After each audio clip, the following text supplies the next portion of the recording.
Included with the subscription to Adobe applications, which is provided to all communications technology, technological design, and exploring technologies and media arts students, is the license to the cloud-based applications. Currently, Adobe has Photoshop, Illustrator, Lightroom, and Adobe Express available as cloud-based applications. So to access these, if you go to photoshop.adobe.com, you can go to sign in, and you're going to not use Google. You're going to use continue with email. You're going to choose your TCDSB user ID, and you'll be signed in. However, if you do see a message like this that says that your settings are incompatible with Photoshop, you need to adjust your settings in Chrome, and I'll show you how to do that.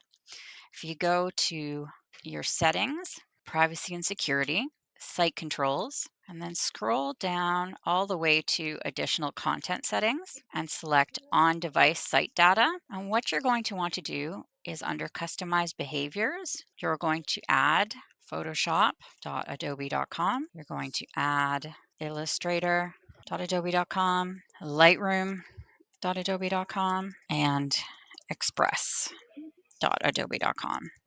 And if Adobe releases more cloud-based applications that you want to use in future, you can just add these as well. So if after changing these settings, if I go back to Photoshop and I refresh the page, you'll see that I no longer have those limitations. And once you upload an image or you start from scratch, you can see that most of the features that you're used to in Photoshop will be there for you. In order to save onto the device, instead of going to save as, which would store it on Creative Cloud, you're going to export as and select the format you want and save it to whatever location you choose. That's Photoshop. Lightroom, the same thing. You just would need to sign in. Because I'm already signed in, it's going to roll me in there right away. Illustrator gives you this notification if those settings in Chrome are wrong. So if I refresh, all should be well. And just like Photoshop, you could start a new file. Illustrator does not yet have the option to export as Photoshop does. So you are going to be limited to Creative Cloud storage.